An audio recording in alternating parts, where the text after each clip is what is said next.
Hi friends, ಎಲ್ರಿಗೂ ನಮಸ್ಕಾರ. ಶಿಲ್ಪ Santosh YouTube ಚಾನಲ್ಗೆ ಎಲ್ರಿಗೂ ಆತ್ಮೀಯವಾದಂಥ ಸ್ವಾಗತ.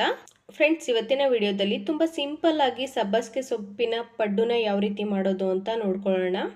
ಈ ಪಡ್ಡುನ ಚಿಕ್ಕ ಮಕ್ಕಳಿಂದ ದೊಡ್ಡೋರ್ವರೆಗೂ ಎಲ್ಲರೂ ಕೂಡ ತುಂಬಾ ಇಷ್ಟಪಟ್ಟು ತಿಂತಾರೆ. ಮಕ್ಕಳಿಗೆ ಬೆಳಗ್ಗೆ ಲಂಚ್ ಬಾಕ್ಸಿಗಾಗಿರ್ಬೋದು ಅಥವಾ ಬೆಳಗಿನ ಬ್ರೇಕ್ಫಾಸ್ಟ್ಗೆ ತುಂಬಾ ರುಚಿಯಾಗಿರುತ್ತೆ. ಬನ್ನಿ ಯಾವ ರೀತಿ ಮಾಡೋದು ಅಂತ ನೋಡ್ಕೊಳ್ಳೋಣ. ನಾನಿಲ್ಲಿ ಪಡ್ಡು ಮಾಡೋದಕ್ಕೆ ರೇಷನ್ ಅಕ್ಕಿನ ತೊಗೊಂಡಿದ್ದೀನಿ. ನೀವು ನಿಮ್ಮ ಮನೆಯಲ್ಲಿ ಯಾವ್ದು ಬಳಸ್ತೀರೋ ಅದೇ ಅಕ್ಕಿನ ಯೂಸ್ ಮಾಡಿ. ರೇಷನ್ ಅಕ್ಕಿನೇ ನಾನು ಯಾವಾಗಲೂ ಪಡ್ಡು ದೋಸೆಗೆಲ್ಲ ಯೂಸ್ ಮಾಡೋದು. ಈ ಗ್ಲಾಸಲ್ಲಿ 2 ಗ್ಲಾಸಷ್ಟು ರೇಷನ್ ಅಕ್ಕಿನ ತೊಗೊಂಡಿದ್ದೀನಿ. ಇವಾಗ ಒಂದು ಚಿಕ್ಕ ಬೌಲಲ್ಲಿ ಅರ್ಧ ಬೌಲಷ್ಟು ನಾನಿಲ್ಲಿ ಉದ್ದಿನ ಕಾಳು ತೊಗೊಂಡಿದ್ದೀನಿ. ಉದ್ದಿನ ಬೇಳೆ ಅಲ್ಲ, ಉದ್ದಿನ ಕಾಳಿದ್ದು. ಹಾಗೆ 2 ಟೇಬಲ್ ಸ್ಪೂನಷ್ಟು ಕಡಲೆಬೇಳೆ ತೊಗೊಂಡಿದ್ದೀನಿ. ಹಾಗೆ 1.5 ಟೇಬಲ್ ಸ್ಪೂನಷ್ಟು ಮೆಂತ್ಯ ತಗೊಂಡಿದ್ದೀನಿ. ಹಾಗೆ ಸ್ವಲ್ಪ ಸಬ್ಬಕ್ಕಿ ಸೇರಿಸ್ಕೊಳ್ತಾ ಇದ್ದೀನಿ. ಸಬ್ಬಕ್ಕಿ ಬೇಕು ಅಂದರೆ ಹಾಕ್ಕೊಳ್ಳಿ, ಇಲ್ಲ ಅಂದರೆ ನೀವು ಸಬ್ಬಕ್ಕಿನ ಸ್ಕಿಪ್ ಮಾಡ್ಬೋದು. ಇವೆಲ್ಲನೂ ಹಾಕ್ಬಿಟ್ಟು 2 ರಿಂದ 3 ಸಲ ನೀಟಾಗಿ ವಾಶ್ ಮಾಡ್ಕೋಬೇಕು. ರೇಷನ್ ಅಕ್ಕಿ ಆಗಿರೋದ್ರಿಂದ ಧೂಳು ಅದೆಲ್ಲ ಇರುತ್ತೆ, ಅದಕ್ಕೆ 2 ರಿಂದ 3 ಸಲ ನೀಟಾಗಿ ವಾಶ್ ಮಾಡ್ಕೋಬೇಕು.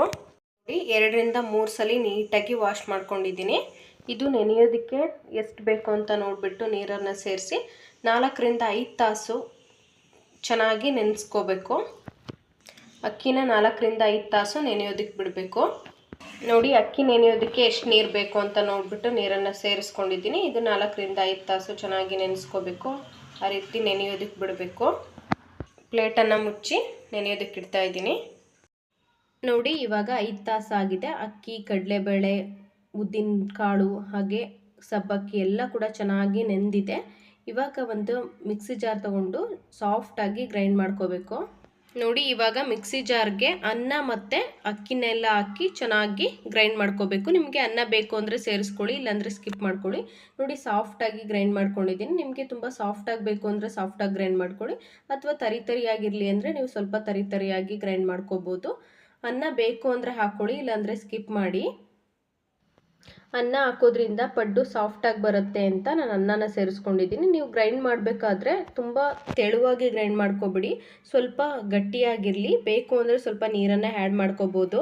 ನಾನಿಲ್ಲಿ ಎಲ್ಲ ಕೂಡ ಗ್ರೈಂಡ್ ಮಾಡಿಕೊಂಡು ಒಂದು ಅಗಲವಾಗಿರುವಂಥ ಪಾತ್ರೆಗೆ ಎಲ್ಲನೂ ಸೇರಿಸ್ಬಿಟ್ಟು ಚೆನ್ನಾಗಿ ಮಿಕ್ಸ್ ಮಾಡಿಬಿಟ್ಟು ಓವರ್ ನೈಟು ನೆನೆಯೋದಕ್ಕೆ ಬಿಡ್ತಾ ಇದ್ದೀನಿ.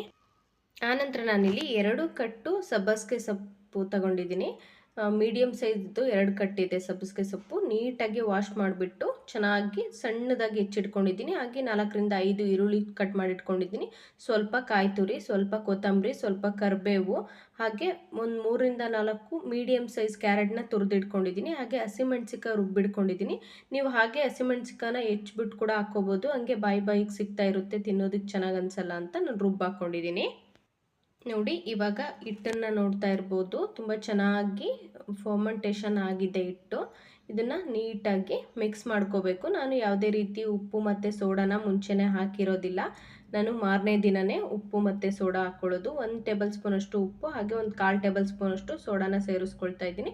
ಇದನ್ನು ಚೆನ್ನಾಗಿ ಒಂದ್ಸಲಿ ಮಿಕ್ಸ್ ಮಾಡ್ಕೋಬೇಕು. ನಿಮಗೆ ರುಚಿಗೆ ಎಷ್ಟು ಬೇಕು ಅಂತ ನೋಡಿಬಿಟ್ಟು ಉಪ್ಪನ್ನು ಸೇರಿಸ್ಕೊಳ್ಳಿ. ಕಡಿಮೆ ಆದರೆ ಉಪ್ಪನ್ನ ಹಾಕ್ಕೋಬೋದು, ಜಾಸ್ತಿ ಆದರೆ ತಿನ್ನೋಕ್ಕಾಗಲ್ಲ.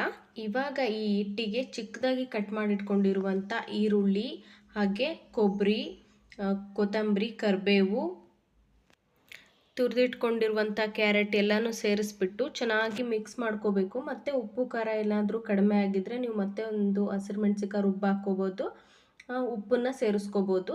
ಚಿಕ್ಕದಾಗಿ ಕಟ್ ಮಾಡಿಟ್ಕೊಂಡಿರುವಂಥ ಸಬ್ಬಸಿಗೆ ಸೊಪ್ಪನ್ನು ಸೇರಿಸ್ಬಿಟ್ಟು ಚೆನ್ನಾಗಿ ಮಿಕ್ಸ್ ಮಾಡ್ಕೋಬೇಕು. ನೋಡಿ, ನೀಟಾಗಿ ಮಿಕ್ಸ್ ಮಾಡ್ಕೊಂಡಿದ್ದೀನಿ. ಇವಾಗ ನಾನು ಗ್ಯಾಸ್ ಮೇಲೆ ಪಡ್ಡಿನ ಹಂಚನ್ನ ಕಾಯೋದಕ್ಕೆ ಇಟ್ಕೊಂಡಿದ್ದೀನಿ. ಸ್ವಲ್ಪ ಬಿಸಿಯಾದ ನಂತರ ಎಲ್ಲ ಪಡ್ಡಿನ ಹಂಚಿನ ಹೋಲ್ಗಳಿರುತ್ತಲ್ಲ, ಅದಕ್ಕೆ ಎಣ್ಣೆನ ಸೇರಿಸ್ಕೋಬೇಕು.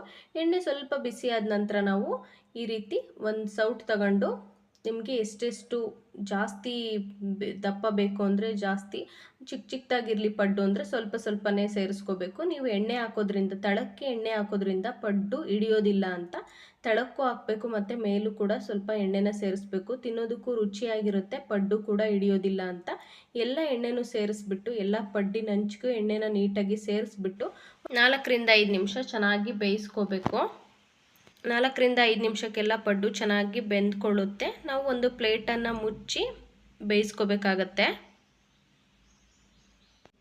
ನೋಡಿ, ಒಂದು ಕಡೆ ಪಡ್ಡು ಚೆನ್ನಾಗಿ ಬೆಂದಿದೆ. ನಾವು ಇವಾಗ ಒಂದು ಸ್ಪೂನ ತಗೊಂಡು ಇನ್ನೊಂದು ಕಡೆ ಬೇಯಿಸ್ಕೋಬೇಕು. ಇನ್ನೊಂದು ಕಡೆ ಬೇಯಿಸ್ಕೋಬೇಕಾದ್ರೆ ನೀವು ಇನ್ನೊಂದು ಸ್ವಲ್ಪ ಎಣ್ಣೆ ಬೇಕು ಅಂದರೆ ಎಣ್ಣೆ ಸೇರಿಸ್ಕೋಬೋದು, ಅಥವಾ ಎಣ್ಣೆ ಕರೆಕ್ಟ್ ಆಗಿದೆ ಅಂದರೆ ನೀವು ಅಷ್ಟರಲ್ಲೇ ಬೇಯಿಸ್ಕೋಬೋದು. ಮತ್ತೆ ಒಂದು 2ರಿಂದ 3 ನಿಮಿಷ ಚೆನ್ನಾಗಿ ಬೇಯಿಸ್ಕೊಂಡ್ರೆ ಪಡ್ಡು ರೆಡಿ ಆಗುತ್ತೆ. ತುಂಬಾ ರುಚಿಯಾಗಿರುತ್ತೆ ಫ್ರೆಂಡ್ಸ್. ಮೇಲೆಲ್ಲ ಕ್ರಿಸ್ಪಿಯಾಗಿರುತ್ತೆ, ಒಳಗಡೆ ತುಂಬ ಸಾಫ್ಟಾಗಿ ಬೆಂದ್ಕೊಂಡಿರುತ್ತೆ. ಈ ರೀತಿಯಾಗಿ ಸಬ್ಬಸಿಗೆ ಸೊಪ್ಪಿನ ಪಡ್ಡು ಮಾಡಿದ್ರೆ ತುಂಬಾ ರುಚಿಯಾಗಿರುತ್ತೆ, ಹೆಲ್ತಿ ಕೂಡ ತುಂಬ ಒಳ್ಳೆಯದು. ನೀವು ಕೂಡ ಒಂದ್ಸಲಿ ಖಂಡಿತ ಟ್ರೈ ಮಾಡಿ. ನಾನು ಇದೇ ರೀತಿ ಎಲ್ಲ ಪಡ್ಡು ಕೂಡ ಮಾಡ್ಕೊಳ್ತಾ ಇದ್ದೀನಿ. ತುಂಬಾ ಚೆನ್ನಾಗಿ ಬಂದಿದೆ ಪಡ್ಡು, ತುಂಬ ಕಲರ್ಫುಲ್ ಆಗಿದೆ ನೋಡೋದಕ್ಕೂ ಕೂಡ. ನಿಮಗೆ ಹೇಗೆ ಅನಿಸ್ತಾ ಇದೆ ಅಂತ ಕಮೆಂಟ್ ಮಾಡಿ ತಿಳಿಸಿ ಫ್ರೆಂಡ್ಸ್. ಫೈನಲಿ ಸಬ್ಬಸಿಗೆ ಸೊಪ್ಪಿನ ಪಡ್ಡು ರೆಡಿ ಆಯಿತು. ತುಂಬಾ ರುಚಿಯಾಗಿದೆ. ನೀವು ಕೂಡ ಖಂಡಿತ ಒಂದ್ಸಲಿ ಟ್ರೈ ಮಾಡಿ ಫ್ರೆಂಡ್ಸ್. ನಿಮಗೆ ಈ ವಿಡಿಯೋ ಸ್ವಲ್ಪನಾದರೂ ಇಷ್ಟ ಆದರೆ, ಸ್ವಲ್ಪನಾದರೂ ಯೂಸ್ಫುಲ್ ಅನಿಸಿದರೆ ಪ್ಲೀಸ್ ವಿಡಿಯೋಗೊಂದು ಲೈಕ್ ಮಾಡಿ. ಇನ್ನೂ ಯಾರಾದರೂ ನನ್ನ ಚಾನಲ್ಗೆ ಸಬ್ಸ್ಕ್ರೈಬ್ ಆಗಿಲ್ಲ ಅಂದರೆ ಪ್ಲೀಸ್ ಸಬ್ಸ್ಕ್ರೈಬ್ ಮಾಡ್ಕೊಂಡ್ಬಿಟ್ಟು ವಿಡಿಯೋ ನೋಡಿ. ಹಾಗೆ ಪಕ್ಕದಲ್ಲೇ ಕಾಣೋ ಬೆಲ್ಲೈಕನ್ನ ಕ್ಲಿಕ್ ಮಾಡಿದ್ರೆ ನಾನು ಯಾವುದೇ ಹೊಸ ವಿಡಿಯೋ ಹಾಕಿದ್ರೂ ಕೂಡ ನಿಮಗೆ ತಕ್ಷಣ ನೋಟಿಫಿಕೇಷನ್ ಬರುತ್ತೆ. ಎಲ್ರಿಗಿಂತ ಮುಂಚೆನೇ ನೀವು ನನ್ನ ವಿಡಿಯೋನ ನೋಡ್ಬೋದು. ಪ್ಲೀಸ್ ವಿಡಿಯೋನ ನೋಡಿ ಚಾನಲ್ಗೆ ಸಪೋರ್ಟ್ ಮಾಡಿ. ಇಷ್ಟೊತ್ತು ನನ್ನ ವಿಡಿಯೋ ನೋಡಿದ್ದಕ್ಕೆ ಧನ್ಯವಾದಗಳು. Thanks for watching.